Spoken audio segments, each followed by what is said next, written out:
Hello and welcome to Lost Love Chronicles. Dear listeners, before we get started, drop a quick hi in the comments and let us know where you're tuning in from. Also, if you have any suggestions for us to make the channel better, please let us know. Now let's start with the story. The lavender balloons bobbed against a perfect blue sky as I walked toward my best friend's baby shower.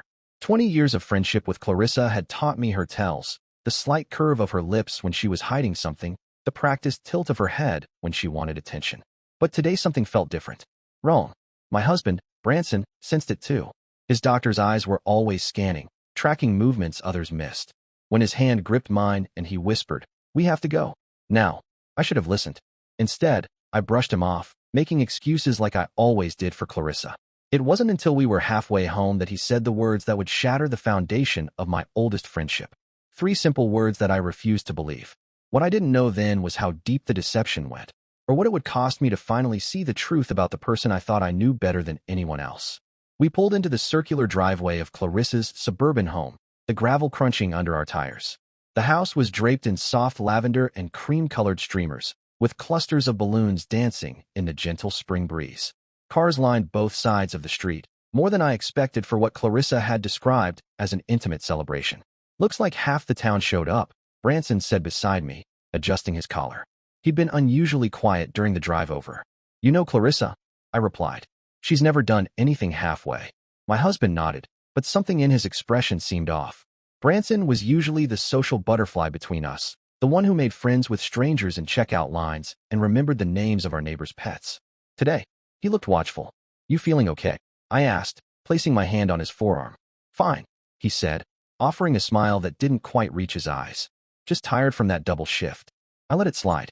Branson's work at the hospital often left him drained, and I didn't want to start Clarissa's baby shower with an argument. We walked up the manicured path to the front door, my arms laden with a gift basket filled with organic cotton onesies, children's books, and the handmade blanket I'd spent the last 3 months knitting. The door swung open before we could knock.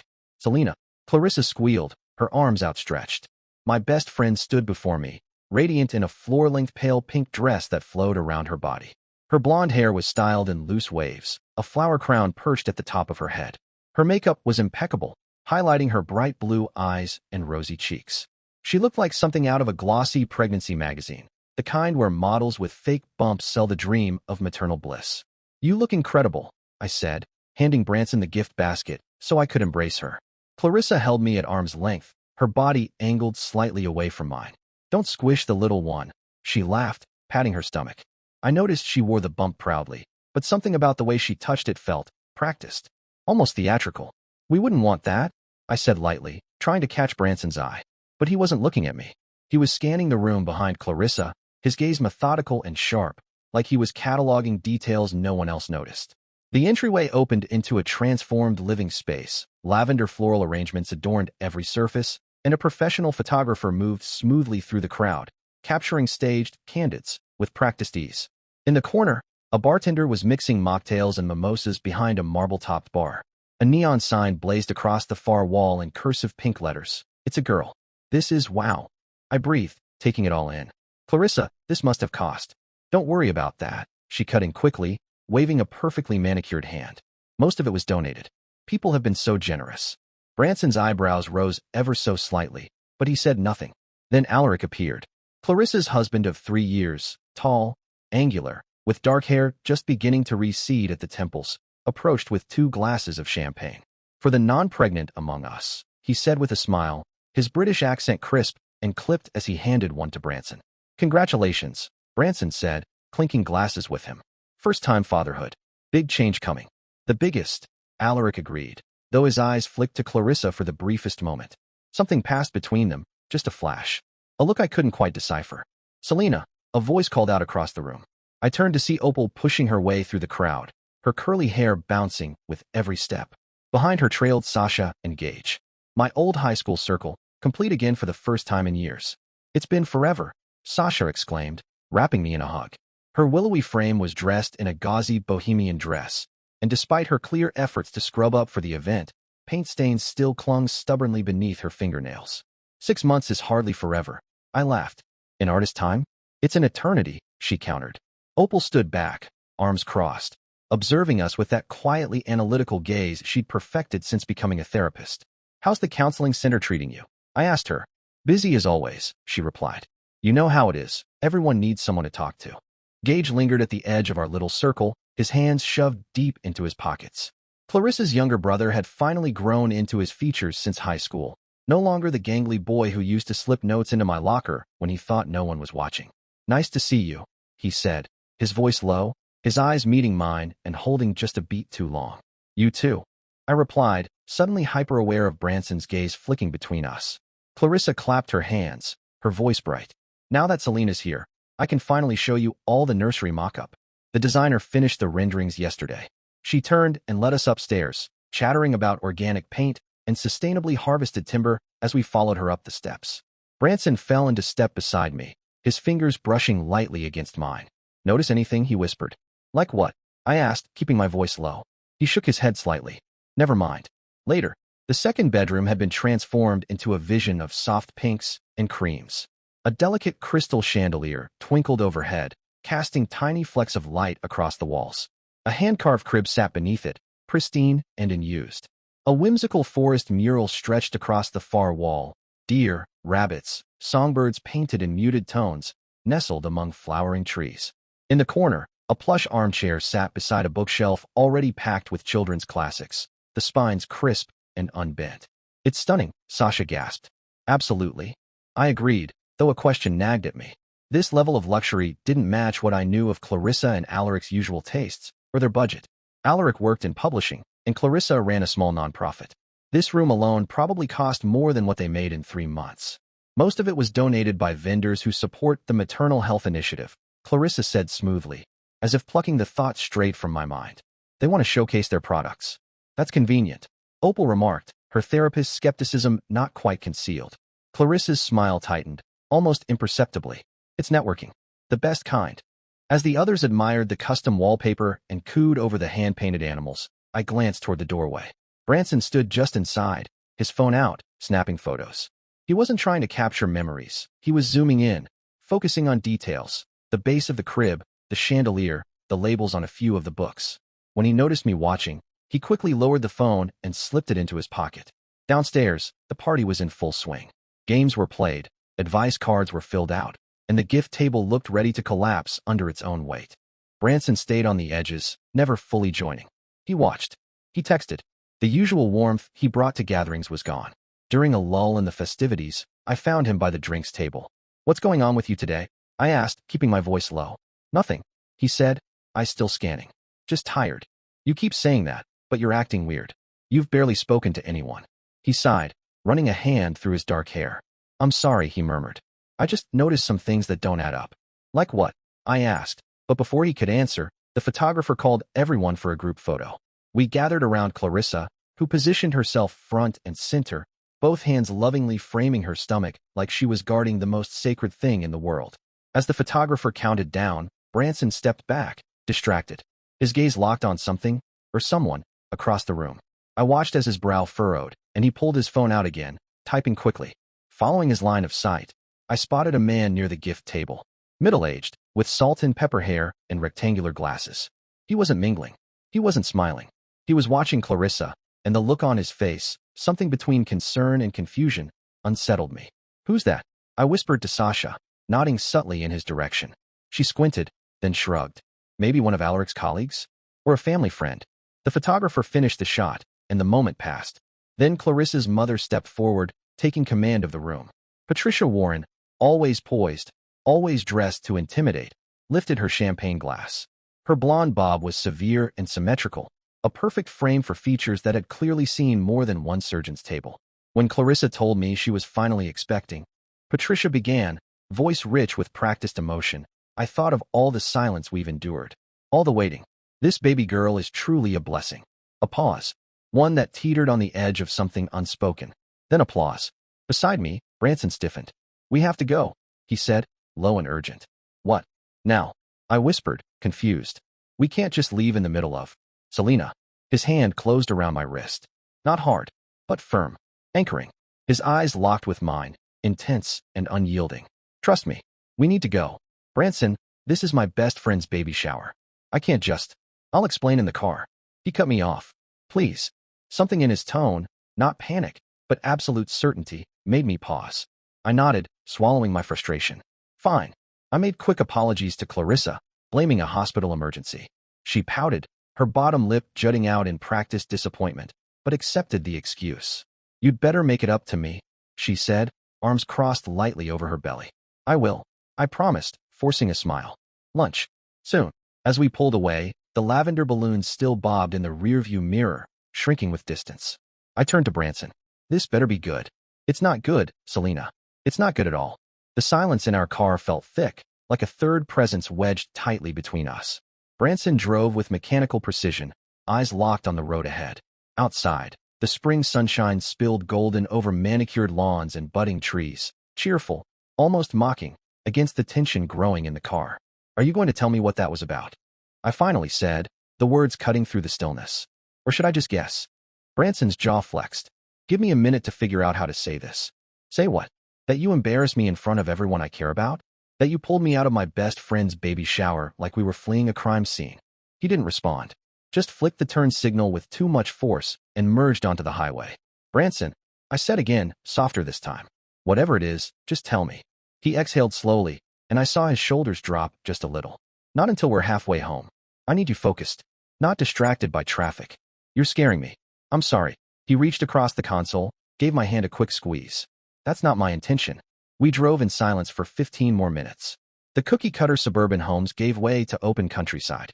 The road stretched longer, emptier. Then we passed the midpoint marker, a rusty, sun-bleached billboard for a diner that had been closed for years. Branson finally spoke. Clarissa's not pregnant. I turned to him, blinking, waiting for the punchline. When none came, I let out a short, incredulous laugh. What are you talking about? We were just at her baby shower. I saw her belly. You saw something, he said, his voice distant, clinical. But it wasn't a 7-month pregnancy. That's insane. I shifted in my seat, twisting to face him. I've known Clarissa since we were 6 years old. I think I'd know if she was faking a pregnancy. Would you? He asked quietly. His eyes flicked to mine, then back to the road. When was the last time you actually touched her stomach? The question hit like a slap. I opened my mouth to answer, then closed it again. I searched my memory, the announcement dinner, the gender reveal party, shopping trips for maternity clothes. There had been hugs, but they were always angled. Always brief. Always careful. She doesn't like people touching her belly, I said, a little too quickly. Lots of pregnant women don't. That's convenient. Stop it, I snapped. This is ridiculous. You can't possibly think Clarissa is faking this. What would even be the point? Branson let out a heavy breath. The man at the gift table, that was Dr. Nathaniel Harmon. I blinked. Okay, he's an obstetrician at my hospital. So, maybe he's her doctor. He's not. Branson's tone was sharp now. He works exclusively at Mercy General. Clarissa goes to St. Elizabeth's Medical Center. You told me that yourself, when she first announced. I frowned. Maybe she switched doctors. Selena, Branson said gently, his voice softer now. He recognized me. We made eye contact, and he looked concerned. Deeply concerned. Concerned about what? I asked, my voice sharp. I don't know exactly, he admitted. But after that, I overheard Alaric on the phone in the hallway, near the bathroom. Branson's hands tightened on the wheel again. He said, and I quote, she's starting to believe it herself. We need to speed this up. A chill prickled at the back of my neck. That could have been about anything. Then explained the medical reports I saw in Clarissa's home office last week, he said. When we were helping them move furniture. You were snooping through their papers. I asked aghast. They were out on the desk, Selena. Blood test panels. And they weren't consistent with pregnancy. You had no right. I'm a doctor. I know what I saw. Anger surged through me, sharp and hot. So what? You think this is all some elaborate hoax? That my best friend is walking around with a fake bump, pretending to be pregnant? Do you even hear how crazy that sounds? More than crazy, he said. Possibly pathological. This is, I sputtered, searching for words that wouldn't come. This is jealousy. Branson's face hardened. That's not fair, isn't it? Ever since we got married, you've made comments. About how much time I spend with her. About how she calls too late, always needs something. Because she's manipulative. His voice rose, sharp for the first time. She uses you, Selena. She always has. Pull over, I said, my voice like ice. What? Pull over. Branson guided the car onto the shoulder, put it in park, but left the engine running. We sat there in heavy silence, the air conditioner humming softly between us. I don't want to fight, he said finally. I'm telling you what I observed because I'm worried. For you. For her, even. I turned to stare out the window, blinking hard against the tears rising in my throat. You're wrong about this. I hope I am. His voice was quiet now. But think about it. Really think. When did she announce? January, I murmured. That's 7 months ago. Has her body changed the way a pregnant woman's would? Not just her stomach, her face, her ankles, her overall weight. I pictured Clarissa at the shower. Her slender arms, her defined jawline, her slim ankles wrapped in delicate strappy heels. Pregnant women retained water. Their faces rounded, ankles swelled. Their bodies changed, not just in their bellies. She's always been thin, I said weakly. She's not drinking. Because of doctor's orders. Not morning sickness, he said. Have you ever heard her mention it? Or food aversions? Back pain. I hadn't. Clarissa's pregnancy had been, by her own account, practically magical. No symptoms, no discomfort, no complications. And that nursery, Branson continued. Everything's still in packaging. Nothing assembled. Almost like it's for show. Stop. I pressed my hands to my ears, like a child refusing to listen. Just stop. He fell silent. I sat there, breathing hard, fighting him, and something else. Something quieter, colder. Slowly, unwillingly, I began to let myself consider the things he'd said. The careful way Clarissa always angled herself in photos. How she never seemed to need a bathroom break, despite supposedly carrying a 7-month fetus pressing on her bladder.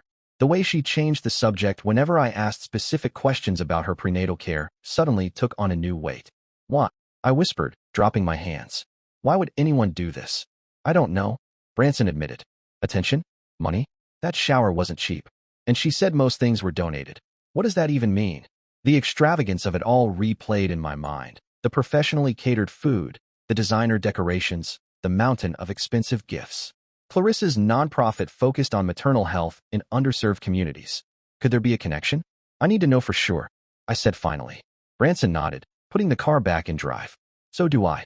As we merged onto the highway again, doubt crept in like a fog, soft but relentless, obscuring the certainties I'd built my life around. I had known Clarissa longer than I'd known anyone outside my family. We'd shared everything, first periods, first kisses, college anxieties, wedding jitters. She was the sister I never had. But there had always been something a little performative about Clarissa, something that needed an audience. In high school, her heartbreaks had been dramatic and public. Her victories? Loudly celebrated. Even her proposal from Alaric had been elaborately staged, rose petals, a violinist, a hired photographer, all for social media. I keep thinking about what her mother said, Branson murmured, breaking into my thoughts. A blessing after long silence. What silence? I asked. Clarissa's never mentioned fertility issues. No, he agreed. She hasn't. My phone buzzed in my lap. A text from Clarissa. Miss you already. Lunch Tuesday, Justice girls, so much to tell you. I stared at it. So much to tell you. What hadn't she told me already about this pregnancy? The rest of the drive passed in contemplative silence. By the time we pulled into our driveway, the sun had started to set, washing the sky in shades of orange and pink. What now? I asked as Branson cut the engine. He turned to me, his face somber in the fading light. That's up to you. She's your friend. I nodded slowly. I need to find out the truth. Whatever that is, he said. We'll face it together. That night, I lay awake long after Branson's breathing settled into the steady rhythm of sleep. My mind replayed every interaction with Clarissa from the past 7 months, trying to see what I'd missed. The giddy excitement in her voice when she'd called to say she was pregnant. The way she declined my offers to accompany her to doctor's appointments. The vague responses when I asked about due dates or test results. By morning, I had made a decision. I needed to see for myself. The day after the shower dawned bright and clear. Branson left early for his hospital shift, leaving me alone with my restless thoughts. I paced the kitchen, coffee growing cold in my mug as his words echoed through my mind. Could it be true? Could Clarissa, the person I trusted more than anyone besides my husband, be living such an elaborate lie? I picked up my phone and scrolled through recent pictures of her. In every one, she was glowing, hands cradling her bump, smile radiant. But the more I looked, the more I noticed patterns. She always wore flowing dresses, oversized tops, always stood at a flattering angle, always kept a slight, intentional distance between herself and anyone else. Before I could second-guess myself, I typed out a message. Left my shawl at your place yesterday. Okay if I swing by to grab it. Her response came almost immediately. So sorry, not home now. Doctor appointment in the city. Miranda is there though. She can let you in. Perfect. Clarissa's younger sister was less guarded, less polished. If anyone might slip up and reveal something, it would be Miranda. I grabbed my purse and keys, mentally constructing a pale blue shawl I would pretend to find. Something delicate. Forgettable. The drive to Clarissa's house felt longer than usual, each mile marker ticking past like a countdown clock to a confrontation I wasn't entirely sure I was ready for. Clarissa and Alaric lived in a beautifully restored Victorian at the edge of town, a wedding gift from her parents they'd spent years renovating. When I pulled into the circular driveway, Alaric's sleek black car was gone. Just Miranda's beat-up Civic sat crooked in the carport. I knocked, heart pounding a frantic rhythm against my ribs. Footsteps approached, then the door swung open. Miranda stood there, her hair in a messy bun, wearing sweatpants and one of Clarissa's old college t-shirts. "Selena," she said, blinking in surprise. "What are you doing here?" "I left my shawl yesterday," I said, forcing a smile. "Clarissa said you could let me in to look for it." "Oh." Miranda hesitated for a moment, then stepped aside. "Sure, come in. It's probably in the living room with all the shower stuff." I stepped inside. The difference was stark. Gone were the guests, the laughter, the shimmer of excitement that had filled the air yesterday. Without it, the house felt hollow, staged. "Sorry about the mess," Miranda said, gesturing toward the coffee table where a half-eaten breakfast sat, toast, some kind of scrambled eggs, and a mostly empty mug. I wasn't expecting company. No witties or whatever. I gave a polite chuckle and nodded, slowly scanning the room as if searching for the non-existent shawl. "The shower was beautiful," I said casually. "You all must have worked so hard." "Mostly the event planner," she said, shrugging. "Clarissa had very specific requirements." "I'm sure she did." I drifted toward the dining room. A bottle of red wine sat open on the table, next to a plate with half a steak. "Late breakfast?" I asked, raising an eyebrow. Miranda flushed. "Alaric's. From last night. Steak and red wine." I tilted my head slightly. "Bit heavy for Clarissa these days, isn't it?" "Oh, she didn't." Miranda stopped abruptly, her eyes widening. "I mean, she had something else. Pregnancy-friendly." I nodded, storing the slip. "Where's Clarissa today?" I asked lightly. "She mentioned a doctor's appointment." "Yeah," Miranda said, shifting her weight from one foot to the other. "She went to a clinic out of town. Special monitoring or something." Her voice wavered just enough. "Is everything okay with the baby?" I pressed, keeping my tone concerned but calm. "Phoenix, everything's fine." The answer came too fast, too polished. "Just routine." "That's good to hear." I wandered toward the stairs. "Mind if I check upstairs for my shawl? Maybe it ended up in the nursery somehow." "I'll come with you," Miranda said quickly, too quickly, as she followed me up the stairs. The nursery was just as I remembered it. Immaculate. Now that I was really looking, I saw it differently. Nothing had been used. Boxes still taped shut. Crib pieces wrapped in plastic. Mattress propped against the wall, still sealed. Even the baby clothes neatly folded in the dresser drawers had tags still attached. "It's like a showroom," I murmured, trailing my fingers along the smooth edge of the changing table.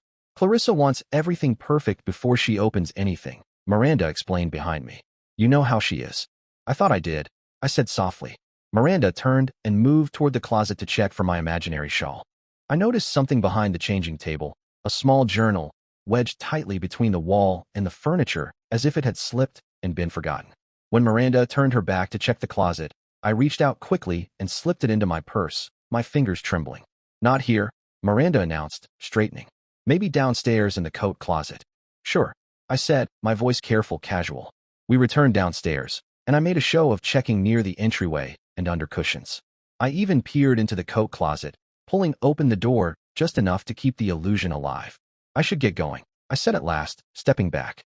"I probably left it in the car after all." "I'll tell Clarissa you stopped by," Miranda offered, walking me to the door. "Please do." I paused on the threshold. "Miranda, is everything really okay with Clarissa? She seems different lately." Something flickered across her face, fleeting but unmistakable. "Fear. She's going through a lot," she said carefully. "But she'll be fine. She always is. If she needs anything, you'll be the first to know," Miranda finished for me, smiling. But her eyes didn't match the curve of her mouth. I nodded and stepped outside. I was halfway to my car when I heard voices coming from the side of the house. I froze. Instinctively, I ducked behind a large hydrangea bush just beneath the kitchen window. Clarissa's voice, clear, sharp, carried out into the garden. "I don't care what he thinks. This will be over after the donation clears." My blood turned to ice. "Donation? What donation?" I crept closer, crouching low, the leaves brushing my face. Her voice dropped, muffled now, but I caught fragments. "Not backing out now. Too much invested." Then, the crunch of footsteps on gravel. Panic surged in my chest. I scrambled back toward my car, heart hammering. Just as I slid into the driver's seat and yanked the door shut, Clarissa rounded the corner of the house. She had her phone pressed to her ear, but her gaze was fixed directly on me. Her face, so often warm and expressive, was set in something unfamiliar, calculating, cold, and her free hand, it wasn't resting on her belly. It hung loosely at her side. I started the engine and pulled away, hands gripping the wheel tightly. In the rearview mirror, I saw her watching my car as it turned the corner. Once I was safely down the street, I pulled over and grabbed my phone. Branson answered on the first ring. "You might be right," I said, my voice shaking. "Something's definitely off." "What happened?" His concern came through instantly, grounding me. I went to her house, found a journal, heard her say something about a donation clearing and it being over after that. There was a pause. "Did you see any medical paperwork? Anything concrete?" "No," I admitted. But Miranda was acting weird. And there was a bottle of red wine and a steak dinner on the table. Not exactly pregnancy food. And the nursery? "Nothing's been opened, Branson. It's all still in boxes. Still wrapped in plastic." "Keep the journal," he said. "We might need it as evidence." "Evidence of what?" I asked, suddenly afraid of the answer. "What exactly do you think is happening here?" Branson's voice was grim. "Best case, some kind of delusional episode. Worst case, fraud." After we hung up, I just sat there in the driver's seat, staring down at Clarissa's journal in my lap. Opening it felt like a betrayal. But not opening it felt like a different kind of betrayal. Like enabling something dark. I took a breath. A long, deep one. Then flipped to the first page. "My dearest daughter, though you're not yet in my arms, you're already in my heart. Each day I wait for you is a day closer to holding you. They don't understand. They say it's not possible, that I should accept reality. But mothers know. Mothers always know. Your room is ready. Your family is waiting. All we need now is you. With eternal love, your mother." The entry was dated 3 years ago. I flipped through more pages. Each one was a letter to a child who didn't exist. Some were hopeful, some angry, some desperate. The most recent entry, dated just 2 weeks ago, sent chills down my spine. "My miracle girl, they've all finally accepted your coming. The donations are flowing in. Soon we'll have everything we need to bring you home properly. Just a little longer now, and no one will be able to take you away from me again. Forever yours, Mommy." What had happened 3 years ago? Clarissa and Alaric had only been married a few months then. Had there been a pregnancy no one knew about? A loss. My phone buzzed. A text from Clarissa. "Saw you driving away. Did you find your shawl?" I froze, staring at the screen, unsure how to respond. Before I could decide, another text came through. "Selena, I need to tell you something. Something I haven't told anyone else. Can we meet tomorrow? Somewhere private? I've been keeping a secret for too long, and you're the only one I trust with the truth." My heart thudded. A mixture of dread and something colder, vindication, washed over me. Whatever was happening with Clarissa, I was about to find out. With trembling fingers, I replied, "Of course. Name the time and place." Her response came immediately. "The cabin at Lake Morrison. Noon. Come alone." The cabin. Her family's summer place. Isolated. Private. The perfect spot for a confession or a confrontation. I started the car again, the journal secure in my purse, and drove home with the weight of 20 years of friendship pressing down on me. By the time I pulled into our driveway, I had made up my mind. I would meet Clarissa, hear her out, and then decide what to do. Branson was waiting for me in the kitchen, still in his scrubs, his expression drawn. One look at my face, and he knew. "You found something," he said. Not a question. A lot of somethings. I sank into a chair at the kitchen table and slid the journal toward him. He read silently, his brow furrowing deeper with each page. When he finished, he closed it carefully and set it down between us like it might detonate. "Whatever you're walking into tomorrow," he said, his voice quiet, "be careful. If she's been living this delusion for 3 years. She's still Clarissa," I insisted, though I wasn't sure anymore what that even meant. "She's still my friend." Branson reached across the table and took my hand. "People who are drowning will pull down anyone trying to save them," he said. "Remember that." That night, before falling into a restless sleep, I left him a voicemail. "I think you're right about everything. I'm scared of what I'll find out tomorrow." In my dreams, I stood alone in Clarissa's perfect nursery, watching as she rocked an empty blanket, singing lullabies to no one at all. The drive to Lake Morrison took 40 minutes. Each mile stretched out, my anxiety mounting with every turn. I'd barely slept, turning over possibilities in my mind until dawn painted the horizon in muted pink. Branson had offered to come with me, but this was something I needed to face alone. Whatever this turned out to be. The lake was peaceful in the late spring sunlight, its surface rippling with soft waves that caught the light.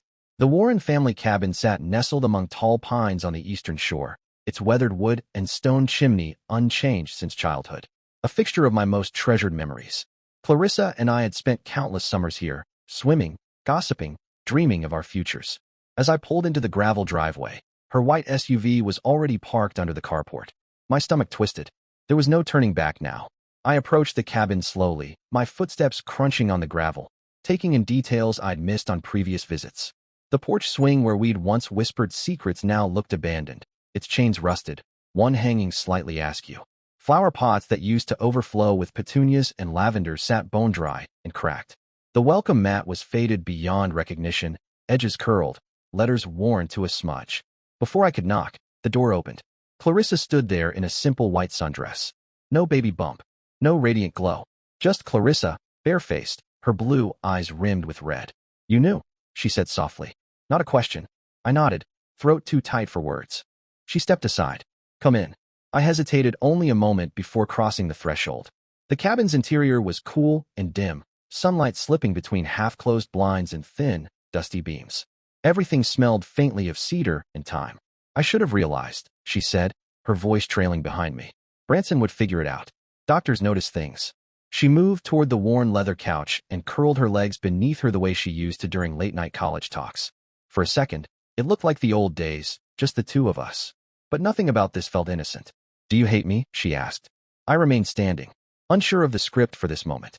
How do you respond to a question like that? "I don't hate you," I said slowly. I don't understand." She laughed. A brittle sound, almost foreign. "That makes two of us." I watched her pour water from a pitcher into a glass, her hands steady. "No wine today? No charade." "I wasn't always lying," she began, staring into the water. "A year ago, I was pregnant. For real." My breath caught. "What?" 8 weeks, she said, I still downcast. We hadn't told anyone yet. We were waiting for the first trimester. Her voice was flat, emotionless. It happened on a Tuesday. Augustus was in London for work. I was alone. I moved toward her, instincts overriding caution. "Clarissa, why didn't you call me?" She looked up, but only briefly. "Because you'd just announced your promotion at the counseling center. Everyone was so proud of you." She shrugged, the movement small and weary. "I didn't want to steal your moment." That old guilt twisted inside me, sharp and familiar. The push and pull of our friendship, where my joy always seemed to come at her expense. Where her pain never quite found its place beside mine. "After the miscarriage, I fell apart," she said, quieter now. "But secretly, no one knew, except Augustus and my doctor." I lowered myself onto the couch, careful to leave space between us. "And then, I stopped accepting it," she said, almost dreamily. "I started talking to the baby like she was still there, buying things, planning." Her hands fluttered to her stomach, still flat, still empty. Augustus was worried, but he went along with it. At first, he thought it was grief. When did it become this? I gestured helplessly, at her, at the cabin, at the tangled mess of it all.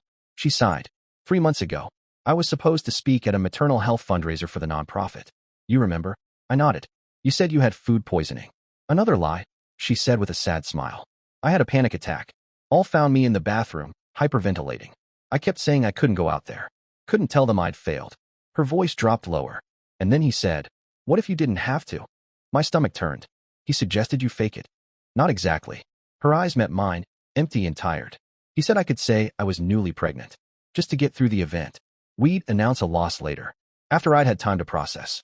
Privately. But you didn't stop," I said. "No," she admitted.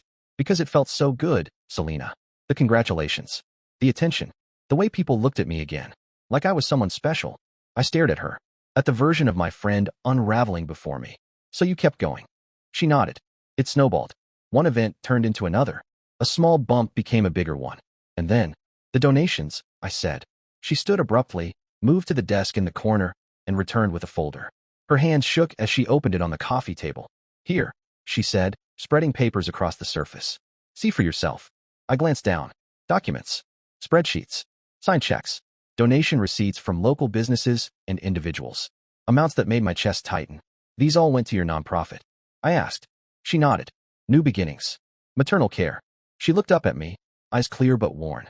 "The foundation is real," she said, as if needing me to believe it. "The work we do is real.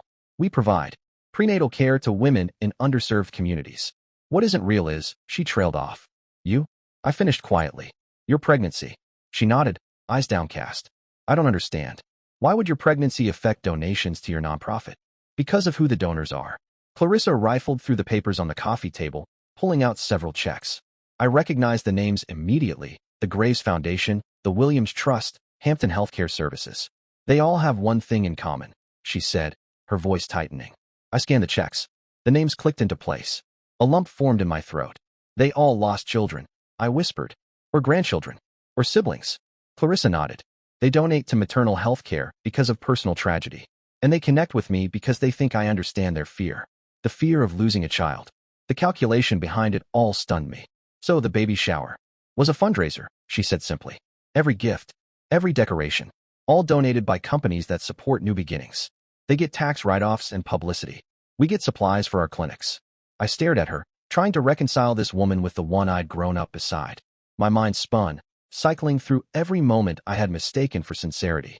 It's manipulative, I said finally. Deceptive. She didn't deny it. But is it criminal?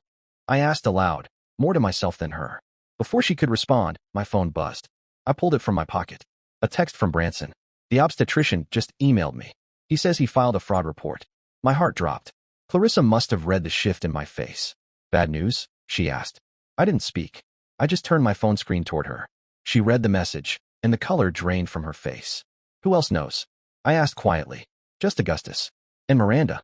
She figured it out last month. Her voice broke as tears welled in her eyes. Selena, I can't go to jail. The foundation will collapse. All those women we help, they'll have nothing. You should have thought of that before you started this. This performance. I know. She wiped her face, but more tears followed. I know it was wrong, but I'll make it right. Once the final donation from Graves clears, it's for a new ultrasound machine for a mobile unit. I'll announce that I lost the baby. Her voice was steady now, chillingly so. There'll be sympathy, not suspicion. No one will question it. I stared at her, horrified. This wasn't just grief or delusion. This was calculation. And what about everyone who cares about you? I asked. The people who've cried with you, planned with you, shopped for you. What about their feelings? They'll recover, she said flatly. People always do. I'm not sure I will. Something flickered in her eyes, a flash of the girl I once knew. I need you, Selena. You're the only person who won't abandon me over this. The only one who will understand. I felt the weight of our shared history like an anchor. Sleepovers, late-night phone calls, graduation caps tossed into the air, weddings, heartbreaks, secrets. I'll think about it, I said, rising and gathering my purse. But, Clarissa, this has to stop. Today. She nodded, desperation painted across her face. Anything you want. Just don't tell anyone else. Please. I left her standing there. As I drove away, the cabin shrank behind me in the rearview mirror. It felt like I was leaving a part of myself behind too. The Clarissa I knew was gone. My phone rang through the car speakers. Branson, I answered. You were right. I said before he could speak, about everything. Are you okay? His concern warmed the chill that had settled in my chest. No, I admitted. I'm really not. Come home, he said softly. We'll figure this out together. But as I drove, a question began to nag at me. Something about the donation from Graves Clarissa had mentioned.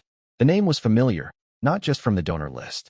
I took the next exit and pulled into the parking lot of a small coffee shop. My hands trembled slightly as I searched my phone contacts. There it was, Penelope Graves, the stern widow I'd met at the Bright Futures Gala last year. She had taken an interest in my work with grieving parents, even given me her card. Before I could second-guess myself, I tapped her number and pressed the phone to my ear. Mrs. Graves? This is Selena West. We met at the Bright Futures Gala last spring. I swallowed, forcing the words out. I was wondering if I could ask you about a donation you made to New Beginnings Maternal Care. 30 minutes later, I sat stunned in my car, Mrs. Graves' words echoing in my ears. Clarissa promised the baby would be named after my late husband, Edward, for a boy, Edwina for a girl. She said it would be a living memorial to him. That the baby's father, Augustus, had agreed. I couldn't speak. My mouth had gone dry. This wasn't just about faking a pregnancy or misleading donors. This was emotional blackmail, strategic manipulation of grieving families. My hands gripped the steering wheel tightly as a realization settled over me like wet cement. I couldn't protect Clarissa anymore. 3 days later, the post appeared on a local community forum. Fraud alert, local nonprofit director faking pregnancy to secure donations. I didn't write it. Neither did Branson. But the damage was instant. Within hours, the story had spread across our small town. Screenshots flooded social media. The local news picked it up by the next morning. Clarissa's phone went straight to voicemail. Augustus's accounts vanished. Branson was pulled in to speak with the hospital administration, and so was Dr. Harmon, the obstetrician from the baby shower. I didn't say anything specific. Branson told me that evening, his voice tired as he loosened his tie.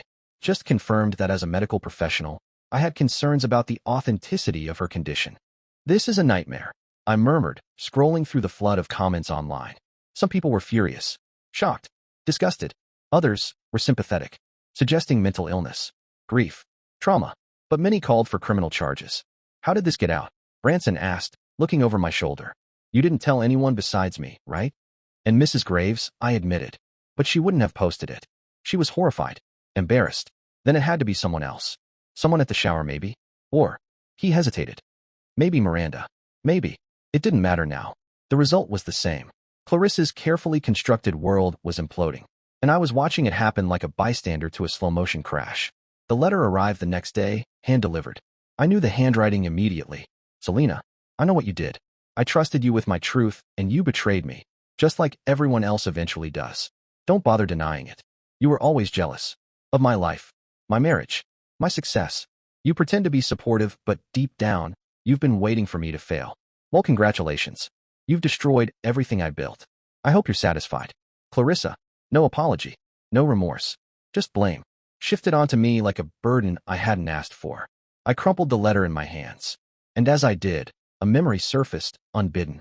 Junior year of high school. Clarissa fainting dramatically in the cafeteria after her boyfriend broke up with her. The ensuing chaos. The ambulance.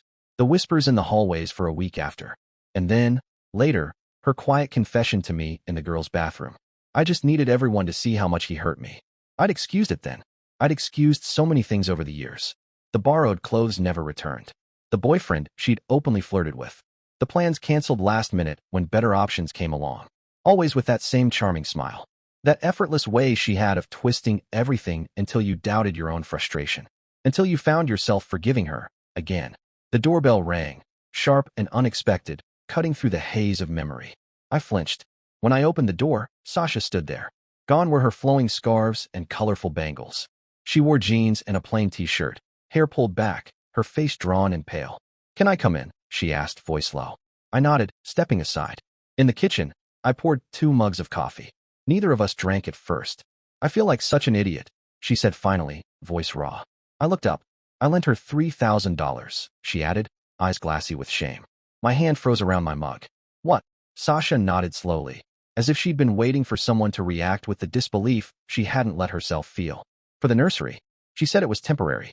That a big interior design commission was coming through, and she just needed to pay the contractor to secure the slot. Oh, Sasha. I know. She swiped at her eyes.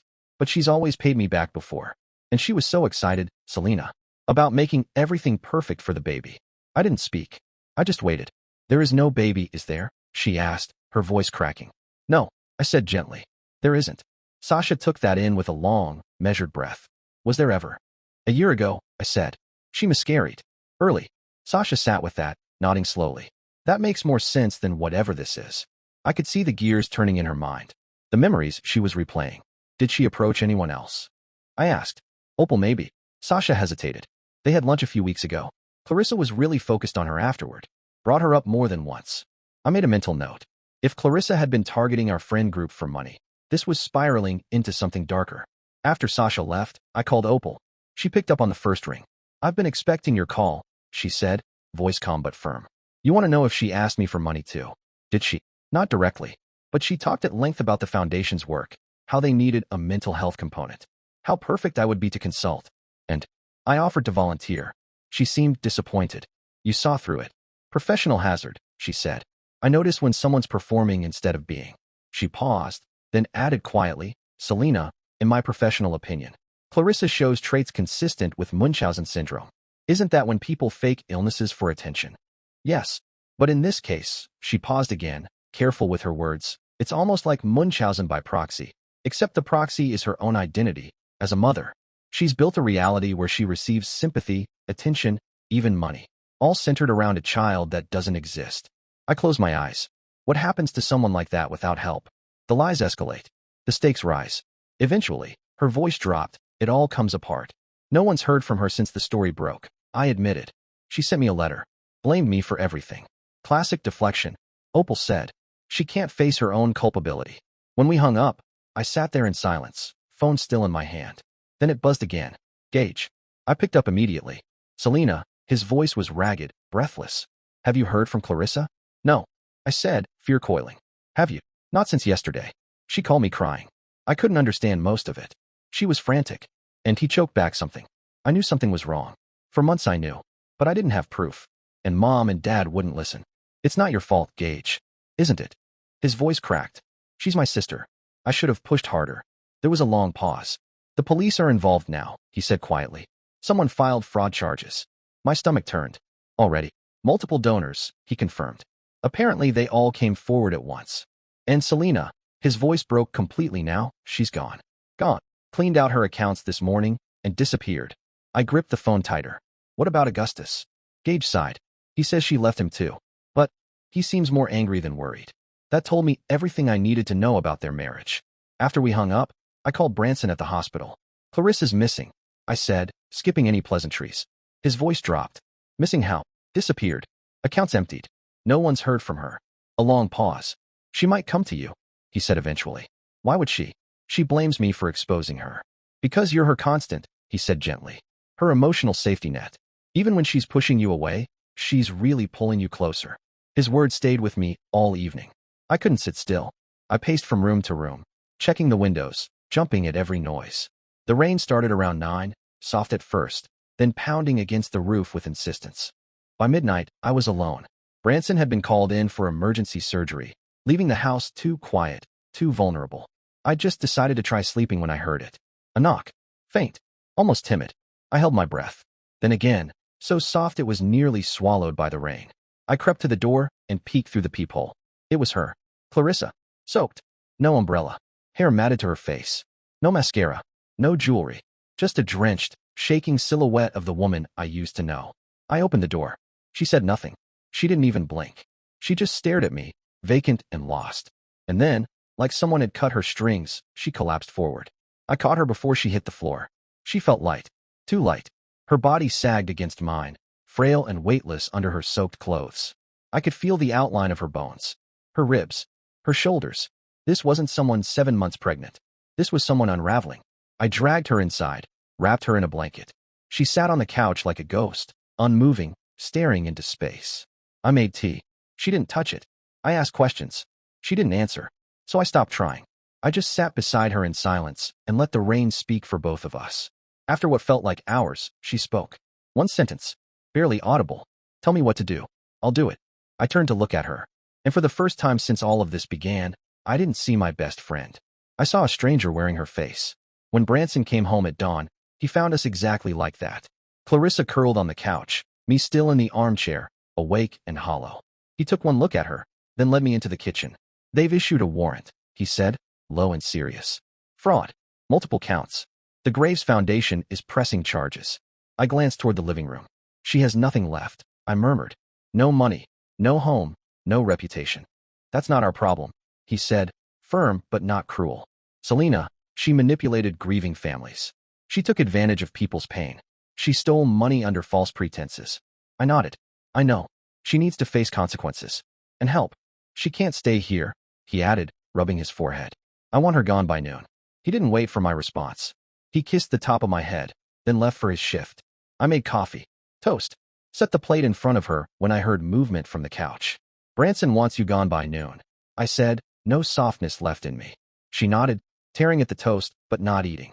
Where will I go? You could turn yourself in. Start taking responsibility. A bitter, breathless laugh escaped her. They'll put me in jail. Maybe. Maybe not. But running will only make it worse. She looked up at me, and for a moment, I saw it. A flicker of the old Clarissa, sharp and gleaming. A documentary producer called me yesterday, she said, her voice almost casual. Wants to interview us both. Deception and mental illness in the social media age. Offered good money. I stared at her. You can't be serious. Why not? She replied, shrugging weakly. At least I'd control the narrative. Even now, she was thinking about the performance. The audience. The attention. Clarissa, this isn't a PR problem, I snapped. It's not something you can spin or repackage. You lied to everyone who loves you. You exploited people's grief for money. For the foundation, she corrected automatically. I didn't even blink. The money went to the foundation, which you controlled, which enhanced your reputation. which gave you access to powerful people.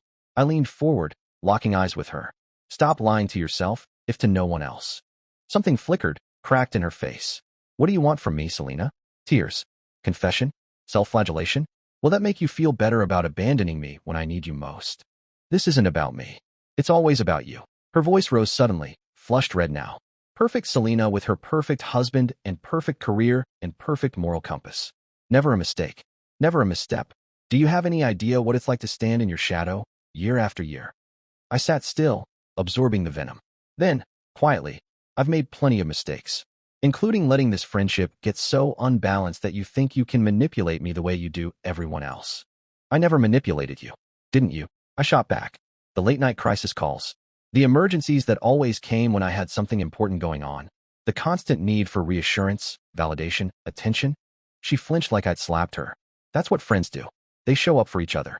Friends, I echoed, not emotional vampires. We stared at each other across the kitchen table. 20 years of friendship stretched thin and fraying between us. She broke first. Her voice dropped to a whisper. I think there's something wrong with me. She looked down at her hands. I can't tell where the line is anymore. Between what's real and what's performance. Something in me softened, despite everything. I know, I said. That's why you need help, Clarissa. Real help. She was quiet for a long time. Then, almost childlike. I just wanted to be special again. Before I could respond, a sharp knock split the air. I turned to the window. A police cruiser. Her eyes went wide, panic blooming across her face. She was up in a second, chair scraping across the floor. No, she gasped, bolting toward the back door. I moved fast, caught her arm. Don't, I pleaded. It'll only be worse if you run. She twisted, desperate. Selena, please. I can't go to jail. I can't. I held her there, struggling, her breath heaving against mine. And then I had to choose. The friend I'd known for most of my life, or the truth I couldn't unsee. I'll speak for you, I said finally, letting her go. I'll tell them you came here voluntarily, that you were cooperative. It might help. She sagged against the wall, defeated. You really think I'm a monster, don't you? No, I said, shaking my head. I think you're lost, and I can't find you anymore. The next few hours passed in a blur. Police statements. Charges read aloud. Clarissa, hollow-eyed, let out in cuffs. My own testimony, measured, careful, a partial truth. Enough to be honest without making it worse. A half-truth for a half-life. Weeks turned into months. Clarissa took a plea deal, probation, restitution, community service, and mandatory psychiatric treatment. The foundation was dissolved, its remaining assets transferred to legitimate maternal health organizations. I testified as promised, walking the line between honesty and mercy. On the stand, I spoke clearly, my hands folded tightly in my lap as though I could hold everything together by sheer will. I described the miscarriage, the grief that had spiraled into delusion, and the genuine work the foundation had done despite its fraudulent fundraising. I left things out. Of course I did. I didn't mention the calculated way she targeted specific donors. I didn't talk about the journal entries tucked away in my closet, entries that suggested the deception hadn't been impulsive, but written out and rehearsed like a play. Some would call it perjury by omission. I called it the last act of friendship I could offer. 6 months after the baby shower that started it all, a letter arrived. Cream-colored envelope. Familiar looping script. It was from the psychiatric facility where Clarissa was now receiving inpatient care. Selena, they tell me writing this is part of my recovery. Acknowledging the harm I've caused. Accepting responsibility. Expressing genuine remorse rather than performative apology. I'm not sure I know the difference yet. I'm not sure I know who I am when no one is watching. But I do know this. You saved me. From myself. Not the way a friend would. Looking away, making excuses. The way a sister would. Hard truth and harder love. I don't expect forgiveness. I don't even expect a response. But I needed you to know that in the wreckage of everything I destroyed, there is one thing I finally understand. The difference between being seen and being known. Clarissa. I read it once, then again, and then folded it carefully and placed it in the memory box on the top shelf of our bedroom closet. Inside that box, photos of us in braces and summer camp t-shirts, the friendship bracelets we made in 8th grade, and a swatch of pale blue cloth I'd torn from one of my scarves, the one I pretended to forget at her house. The excuse that had cracked everything open. Later that day, I drove to the venue where her baby shower had been held, a converted barn now empty, echoing with memory. I sat on the wooden steps as wind swept through the field, leaves spiraling in slow descent around me. The late autumn sun filtered through the trees, golden and distant. The laughter, the decorations, the gifts, it all felt so far away now. like a dream I'd woken from and wasn't sure had ever been real. I thought about Clarissa, about what she'd become, about what I'd let her become. And then I thought about myself, how often I'd looked away, how many times I'd chosen to believe her version of things, how many warning signs I'd brushed off in the name of love or history or the fear of confrontation. She taught me something. In the end, some lies are told for love, but others are told because someone loved the attention more than the truth. Have you ever ignored the warning signs in a friendship, choosing comfortable lies over painful truths? Dear listeners, please share your thoughts in the comments section below and don't forget to like, share, and subscribe.